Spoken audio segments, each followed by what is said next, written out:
কিন্তু এই মঙ্গল যদি রাহুযুক্ত হয়ে থাকে তাহলে কিন্তু এদের ডিভোর্স বা ধরুন সেপারেশন কিংবা ধরুন স্বামী বা স্ত্রীর অকাল মৃত্যু কিন্তু আসতে দেখা যায়।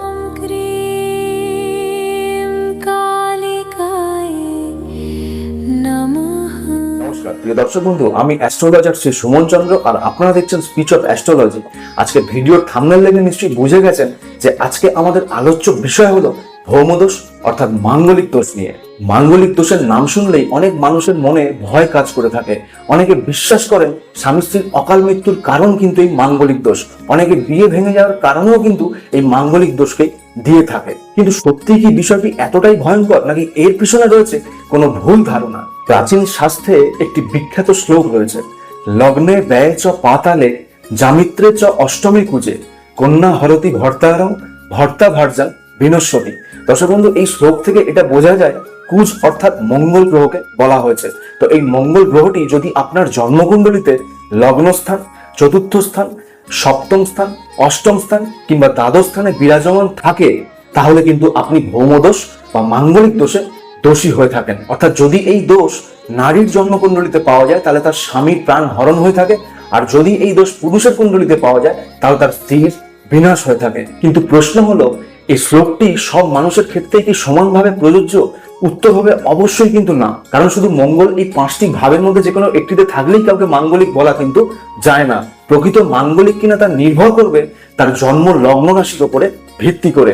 এক্ষেত্রে আপনারা আপনাদের জন্ম লগ্ন রাশি থেকে দেখবেন মঙ্গল রাজ্যকারক নাকি মারক গ্রহ, মঙ্গল কোন ঘরে অবস্থান করছে, মঙ্গল কত ডিগ্রিতে অবস্থান করছে, এছাড়াও মঙ্গল শত্রু গৃহে নাকি মিত্র গৃহে, এছাড়াও মঙ্গল উচ্চস্থ নাকি নিচস্থ রাশিতে বিরাজমান, এবং সেই মঙ্গলের মাঙ্গলিক দোষ খণ্ডন আছে কিনা বা মাঙ্গলিক যোগ ভঙ্গ হচ্ছে কিনা সবকিছু বিচারধারার পরেই কিন্তু অবশ্যই সে মাঙ্গলিক কিনা সেটা জানা যাবে। তো আজকের এই ভিডিওটিতে প্রাচীন শাস্ত্রের এই বক্তব্যটিকে আমরা জ্যোতিষীয় বিচার এবং বাস্তব অভিজ্ঞতার আলোকে জানবো।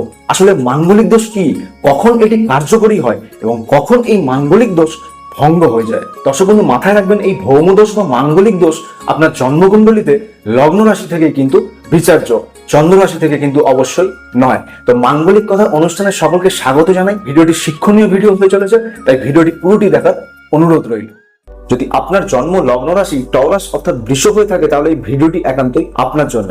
বৃষের দর্শক বন্ধু, মাথায় রাখবেন এই মঙ্গল গ্রহটি আপনার জন্মকালীন ছকে অবশ্যই কিন্তু মারক গ্রহের ভূমিকা পালন করে থাকে। তো প্রথমে বৃষ লগ্নে মঙ্গলের ক্যারেক্টার দেখুন।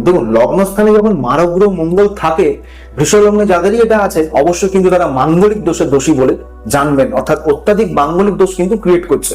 এক্ষেত্রে যদি সেই মঙ্গলের সাথে রাহু প্রেজেন্ট থাকে তাহলে কিন্তু ডবল মাঙ্গলিক হয়ে যায়, অর্থাৎ এই মঙ্গল অঙ্গারক দোষেও কিন্তু পীড়িত হয়ে যায়। মাথার উপরে মারক মঙ্গল বসে থাকার কারণে অবশ্যই কিন্তু এরা অনেক বেশি ক্রুয়েল হয়ে থাকে। এদের জেদ এবং অহংকারের কারণে বা এদের ক্রূরতার কারণে অবশ্যই কিন্তু এদের বিবাহিত জীবন নাশ হতে দেখা যায়।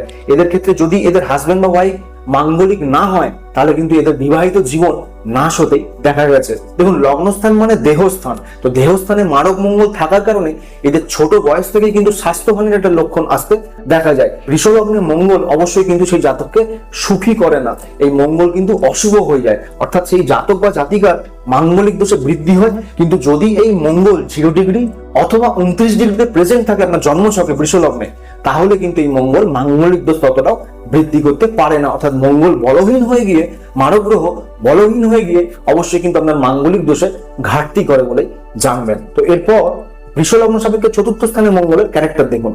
তো মঙ্গল চতুর্থ স্থানে বৃষ লগ্নে থাকলে তাহলে কি সেই মানুষটি মাঙ্গলিক হয়? অবশ্যই কিন্তু হয়, কিন্তু সেই মাঙ্গলিক দোষটি আংশিক হয়ে থাকে বলে জানবেন। খুব বড় ধরনের মাঙ্গলিক দোষ লগ্নে থাকলে যেরকম হয় অবশ্যই কিন্তু সেটা হয় না। এক্ষেত্রে সপ্তমপতি হয়ে, কেন্দ্রপতি হয়ে চতুর্থ স্থানে থাকার কারণে এদের যারা স্পাউস হয়, সেই বৃষ লগ্নের মানুষের স্পাউসরা কিন্তু অনেক বেশি উন্নতিশীল হয়ে থাকে। অর্থাৎ এদের স্পাউস কোনো উচ্চপদস্থ কর্মচারী হতে পারে কিংবা কোনো বড় ব্যবসায়ী কিন্তু এদের স্পাউসকে হতে দেখা দিয়ে থাকে। মঙ্গল চতুর্থ স্থানে যদি থাকে অবশ্যই কিন্তু এদের জেদ বা অহংকারের বশে এদের কিন্তু হাজবেন্ড ওয়াইফের জীবনে কিন্তু অনেক বেশি স্বেচ্ছাচারিতা চলে আসে। অর্থাৎ হাজবেন্ড ওয়াইফ এরা দুজনেই কিন্তু একটা স্বাধীন চেতা মনোভাবকে লালন পালন করে থাকে। যেহেতু মঙ্গল ভূমির কারক, তাই মঙ্গলকে ভৌম বলা হয়। তো এক্ষেত্রে এই মঙ্গল চতুর্থ স্থানে থাকলে দ্বাদশপতি লসের অধিপতি চতুর্থে এই বৃষ লগ্নের মানুষদের কিন্তু এরা কোনো হঠকারী সিদ্ধান্ত নিয়ে কিংবা জেদের বসে জমি জায়গা বা প্রপার্টি তারা এমন কোনো লোককে সেল করে দেয় যেখান থেকে কিন্তু তারা কোনো লাভের মুখ দেখতে পায় না। তো এক্ষেত্রে এই মাঙ্গলিক দোষটা অবশ্যই কিন্তু অনেক বেশি পাওয়ারফুল হয়ে থাকে। অনেক সময় এদের সম্পত্তি নাশ হওয়ার কারণেও কিন্তু এদের হাজবেন্ড বা ওয়াইফ এদেরকে ছেড়ে চলে যায় বলে জানা যায়। তবে এদের পার্টনার যদি মাঙ্গলিক হয় তাহলে কিন্তু ডিভোর্স বা বৈধব্য আসতে বেসিক্যালি দেখা যায় না। তো এরপর সপ্তম স্থানে মঙ্গলের ফলাফল দেখুন লগ্ন থেকে যখনই মঙ্গল সপ্তম স্থানে নিজ গৃহে সক্ষেত্রে যখন থাকে অবশ্যই কিন্তু এটা মাঙ্গলিক দোষ হয় না।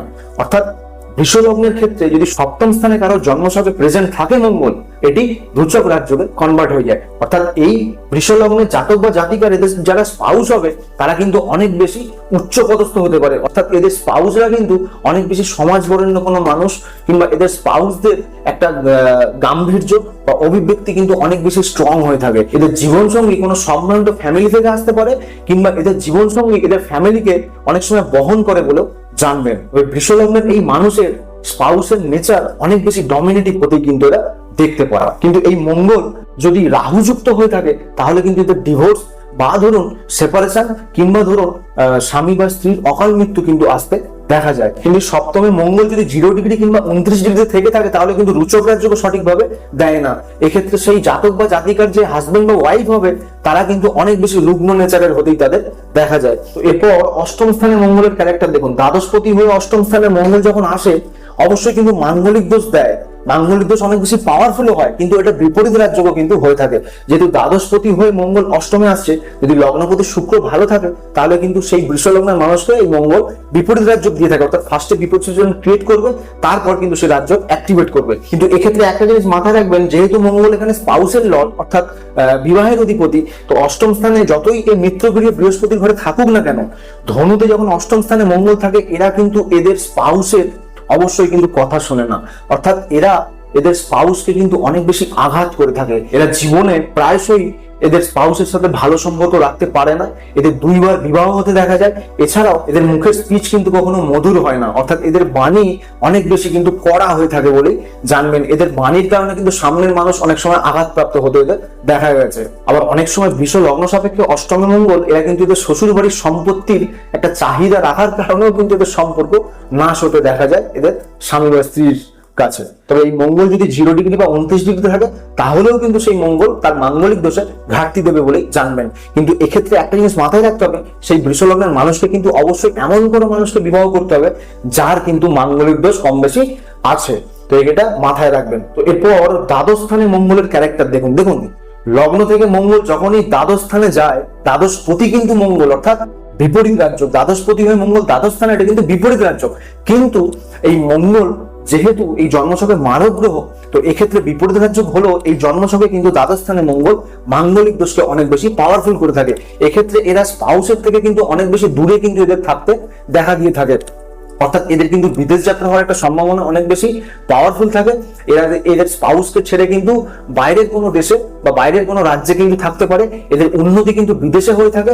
এছাড়াও এদের কিন্তু অনেক কষ্ট করেই কিন্তু উন্নতি হয়ে থাকে। এরা কিন্তু বিপরীত লিঙ্গের পেছনে অনেক বেশি খরচ করে থাকে বা অনেক সময় এই কারণেও কিন্তু এদের ডিভোর্স বা সেপারেশন কিন্তু অনেক বেশি পাওয়ারফুল হতে দেখা যায়। যেহেতু মঙ্গল এই জন্মছকে সপ্তম পতি হয়ে দ্বাদশে আছে, নিজের ঘরে হলেও কিন্তু সপ্তম পতি হয়ে যেহেতু দ্বাদশে আছে, তাহলে এদের স্পাউসের কিন্তু অনেক বেশি লস হতে দেখা যায়। অর্থাৎ এরা জীবনে এদের স্পাউসের থেকে দূরে থেকে এরা কিন্তু জীবনে এদের স্পাউসকে অনেক সময় লস করে থাকে। এছাড়াও এরা বাইরের জগতে গিয়ে এদের স্পাউসকে কিন্তু অনেক সময় সেই গুরুত্ব কিন্তু দেয় না বলে জানবেন। বেসিক্যালি বাইরের জগতে এরা কিন্তু বিপরীত লিঙ্গের পেছনে নিজেকে অনেক বেশি উৎসর্গ করে থাকে বলে জানবেন। কিন্তু এই মঙ্গল যদি 0 ডিগ্রি অথবা 29 ডিগ্রিতে প্রেজেন্ট থাকে তাহলে কিন্তু এই মঙ্গল খুব একটা মাঙ্গলিক দোষ দেবে না। কিন্তু এই মঙ্গল যদি দ্বাদশ স্থানে প্রেজেন্ট থাকে, সেই বৃষ লগ্নের মানুষদের মাথায় রাখতে হবে তাদের স্পাউস যেন অবশ্যই কম বেশি মাঙ্গলিক হয়ে থাকে। তো দর্শক বন্ধু, কোন লগ্ন সাপেক্ষে কোন ঘরে কোন গ্রহ থাকলে কি ধরনের ফলাফল দিয়ে থাকে সেই ধরনের ভিডিও যদি আপনারা চান অবশ্যই কিন্তু ভিডিও নিচে কমেন্ট করতে ভুলবেন না। দর্শক বন্ধু, অনেকে জিজ্ঞাসা করে থাকেন যে মাঙ্গলিক দোষ কি আদৌ কাটানো যায়? তো তাদের উদ্দেশ্যে বা সকলের উদ্দেশ্যে এটাই বলে থাকি যে মাঙ্গলিক দোষ কিন্তু আসল কথায় কাটানো যায় না। যদি পুরুষ মাঙ্গলিক হয় তাহলে তার স্ত্রীকে মাঙ্গলিক হতে হবে, আর যদি নারী মাঙ্গলিক হয় তাহলে তার স্বামীকে অবশ্যই কিন্তু মাঙ্গলিক হতে হবে, বা তার সামঞ্জস্য কিছুটা কম বেশি থাকতে হবে।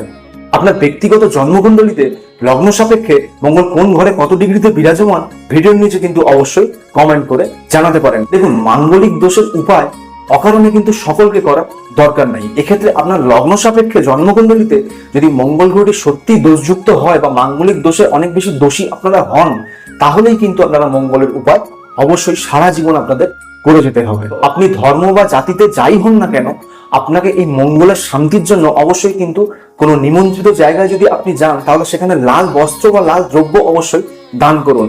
কোনো নিডি মানুষকে, অর্থাৎ কোনো দুস্থ মানুষকে তামার পাত্র বা তামার বাসন আপনারা দান করতে পারেন। আপনার হিমোগ্লোবিন লেভেল যদি সঠিক থেকে থাকে, তাহলে অবশ্যই কিন্তু আপনি বছরে 2 বার হলেও রক্তদান করুন। এছাড়াও খেজুর বা গুড় আপনারা দান করতে পারেন। এছাড়াও যারা সনাতনী বা হিন্দু আছেন, তারা দেবী বগলামুখী পূজা করতে পারেন। মা মঙ্গলচণ্ডীর পূজা আপনারা প্রতি মঙ্গলবার করতে পারেন। এছাড়া মঙ্গলের অধিদেবতা ভগবান হনুমানজির পূজা বা চালিশা পাঠ কিন্তু আপনাদের জন্য সারা জীবন কর্তব্য বলে জানবেন। এতে মঙ্গল দোষ পুরোটা না খণ্ডন হলেও অবশ্যই কিন্তু কিছুটা মঙ্গল দোষে বা মাঙ্গলিক দোষের ঘাটতি কিন্তু আপনারা আসতে দেখতে পাবেন। দর্শক বন্ধু, ভিডিওটি ভালো লাগলে একটি লাইক দেবেন। এরকম ভিডিও আরো দেখার জন্য অবশ্যই কিন্তু ফলো বা সাবস্ক্রাইব করে পাশে থাকবেন। তো দেখা হচ্ছে পরের ভিডিওতে। সকলের মঙ্গল হোক, সকলে ভালো থাকুন, সুস্থ থাকুন। ধন্যবাদ।